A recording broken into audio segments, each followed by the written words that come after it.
Hello there. My name is Nick. Today is January 1st, 2026. I am deciding to make a hobby out of YouTube, possibly, because I have a lot of thoughts and opinions and experiences that I think are worth sharing. Um, this is going to be a very rudimentary intro video. I think my videos for the near future are going to be very rudimentary, just editing on my old phone's inherent software. I am not, I do not have a laptop or a computer in order to do any fancy editing, but I do hope to just a little bit at a time get this correct. So, why should you watch me? Why should you listen to me? I used to be 350 pounds. I have since lost a lot of that weight. I'm currently at about 230. I had been at around 225 for the past year. I've gotten as low as 185. 185. I'm 5'11, so 185 is still overweight. So I never got to a normal weight, but having been obese all my life, I had never been that skinny. And that was a feat in of itself. But I am now trying to build muscle, trying to make my body look in a way that makes me feel good, as well as trying to reinforce habits that make me feel good in my body, uh, whether that's with movement, with nutrition, all that stuff. So I'm just gonna put that all here. And I guess I'm going to start with just an overview of what I've done. I do have so many ideas of things I want to talk about, but I think initially let's just get the meat and potatoes out of the way. So I had been obese my entire life. I don't remember a time being skinny or being normal weight or even just being overweight. I was always the biggest person in my class growing up. Uh, and I was visiting a friend the other day and he told me, I remember when you were just like, you were so adamant that you would never put effort into losing weight. You were just going to be complacent and accept it. And that's just how I was for the first 27, 28 years of my life. Being as I was very adamant about just being content with how I was, to not wanting to put effort into my health or into my body, anything like that. What changed? So I worked at a job that was on my feet. In fact, I always worked in jobs that were on my feet. I did not have a desk job almost ever. Uh, Everything required me to always be moving. And at my heaviest weight, when I was 350 pounds, I was working at a store where we had to go up and down ladders a lot, carrying heavy objects up and down these ladders a lot. I remember one day at the end of my shift, this was 4 years ago, so September ish of 2021, I felt some pain in my left ankle. Uh, and, I had had foot pain before, so there was not really a big issue, but it was something of note because then the next day at work, the same thing happened. Uh, and then over the course of a few weeks, that pain would start happening earlier and earlier into my shift. But I didn't think of anything of it because I would go home, I would be in pain for the rest of the day, but I would go to bed, wake up fine. And so because I woke up fine, I was just like, well, it's nothing. It's just I've dealt with this before. There's nothing wrong really, or at least there's nothing so wrong that I should be concerned. And then again, it just kept happening earlier and earlier to the point where, like, a few minutes into the start of my shift, I was in pain. And it developed to where my right one started to hurt as well. Again, would go to bed, wake up fine. And then one day I went to bed, woke up way worse. Way, way, way, way worse. Up until that point, I had not gotten to a place where I couldn't get up and walk around at least a little bit. But that morning I had woken up and I could not stand. I could not stand up long enough to take a shower, much less to go to work that day. Um, I saw a few doctors. I got like 4 x-rays done by 4 different doctors, and all of them came up that just like, well, you're inflamed. That's kind of the long and short of it. I had one doctor who mentioned my weight, but none of them none of them ever prescribed weight loss as a solution, and none of them were very helpful. Let's just say that, um, because it's inflammation, or at least that's like the best working theory that we had. That's the best theory I got. I never got an actual diagnosis, um, but they wanted to prescribe anti-inflammatories. So basically, prescription strength ibuprofen. I am allergic to ibuprofen and aspirin, so that was not a viable option. And the only option they were willing to give was this like topical cream that basically did nothing, and to just like dunk my feet in ice water on a regular basis. And it's like that stuff. It's fine and dandy, but it doesn't help me go to work. It doesn't help me walk around at work, and I was just so depressed and at a loss that there was nothing that could happen. There was no pain medication that they were willing to prescribe. I don't know if they, maybe because there was no obvious issue, they were thinking I was like trying to chase a pain medication prescription. Um, so that sucks. That sucked a lot.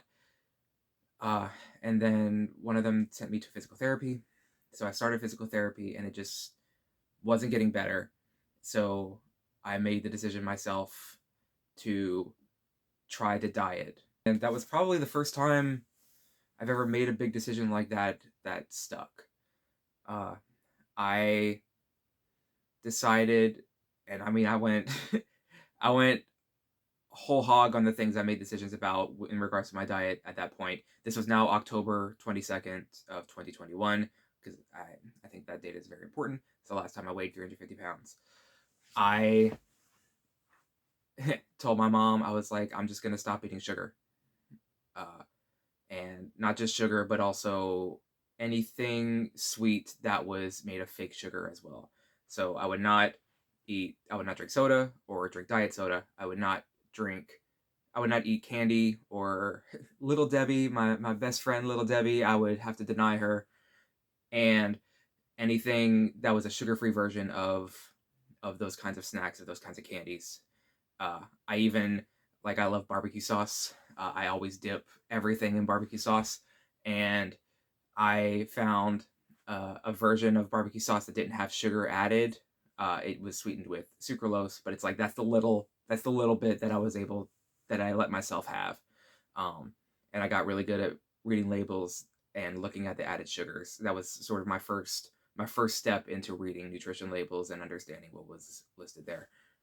Uh, I and I also changed what I ate for lunch every day. So instead of bringing what I normally brought, which was a little Stouffer's lasagna, personal lasagna to work every day, or a Stouffer's chicken parmesan meal every day. So carbs and uh, basic carbs and fat and like not much else, right? Delicious, for what it was. But I started making some chicken breasts and Brussels sprouts to bring to work, and then I was doing physical therapy. My physical therapist made some custom insoles for my shoes. He also told me to get better shoes, so I did. Brooks, shout out, saved my life. Thank you. Uh, and the weight started to come off. I was still in pain. Still in pain, constantly going to physical therapy 3 times a week, trying to figure out how to manage the pain. My work, thankfully, like really worked with me. Uh, Instead, I wasn't able to work my full-time hours, but I was able to eke out 5-hour shifts 5 days a week. So 3 days in a row and a rest, 2 days in a row and a rest, repeat. Um, because whenever I rested long enough, the pain would go away. I would just have to rest for like an entire day for that to happen. So they worked with me and they helped me to get back on my feet while I also helped myself.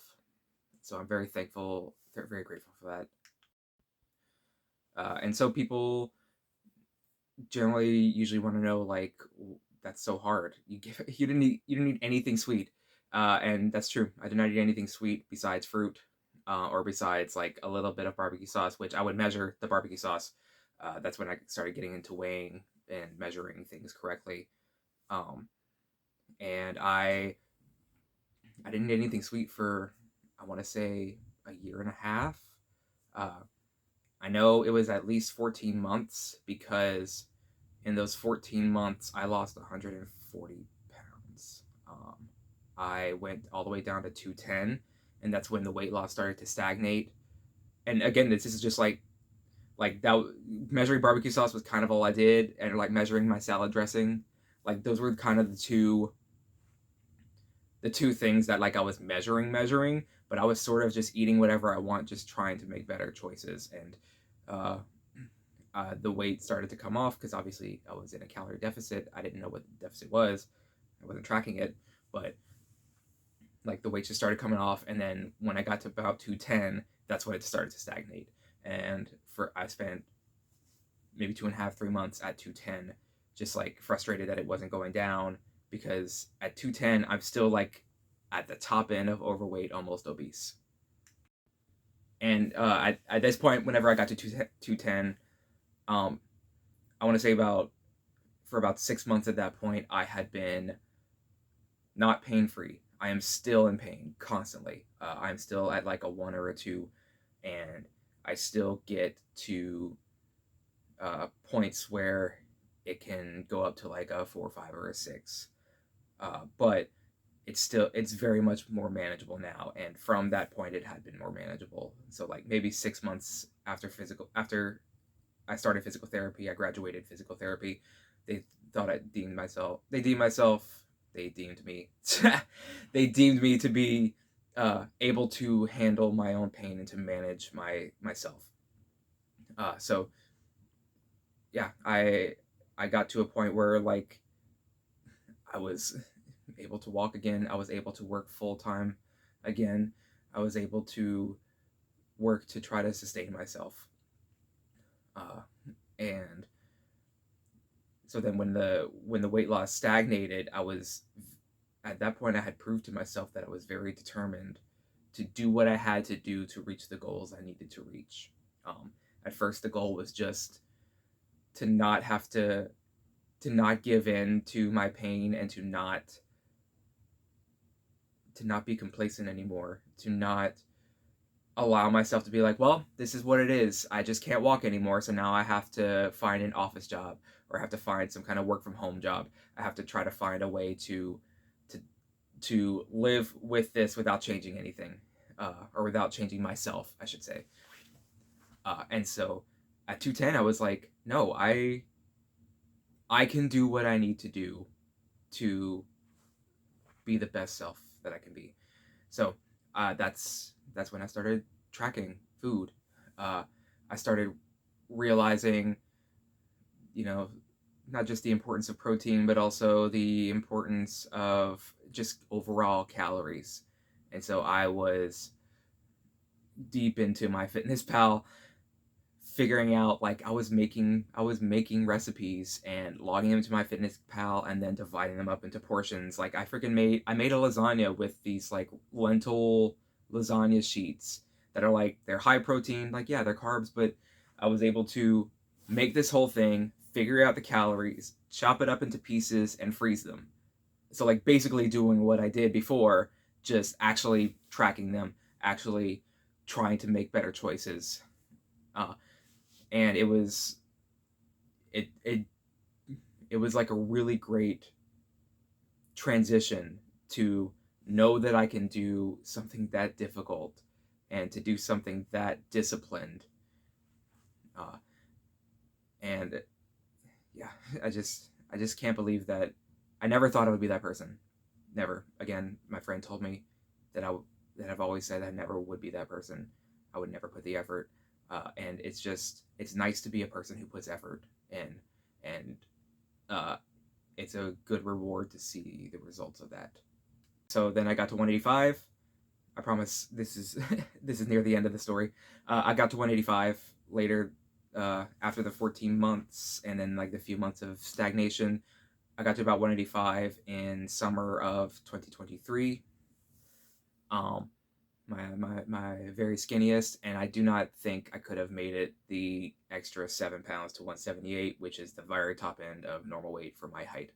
I truly do not think I could have, but you know, I commend myself for getting that far, and then now, ever since then, I have been focusing on building muscle mass because with all that weight loss, especially at the rapid rate I did, which remember 14 months for 140 pounds, that's 10 pounds a month. That's crazy. That's insane. No one loses that weight. Like, I feel like people who count calories can't even lose that weight. But it's like I did it, and it's left me with a lot of loose skin. Well, last year, 2025, I had a tummy tuck to get rid of the hanging skin at the bottom of my abdomen. It just looked like a sad, deflated balloon, and it was not fun to deal with, having to like literally tuck my stomach into my pants every day. I hated it so much. So I got that, but I still have loose skin on my arms and on my chest and on my back and on my inner thighs, and I am determined to get my muscles big enough to where I look like I am like I look muscular whenever I'm like at rest. Um and that's like sort of a vain proposition, but I just want people to be able to look at me and see how hard that I work. You know, I'm not going to do I don't if I do steroids ever, like I'm just deleting everything about my life. No one will ever see me again.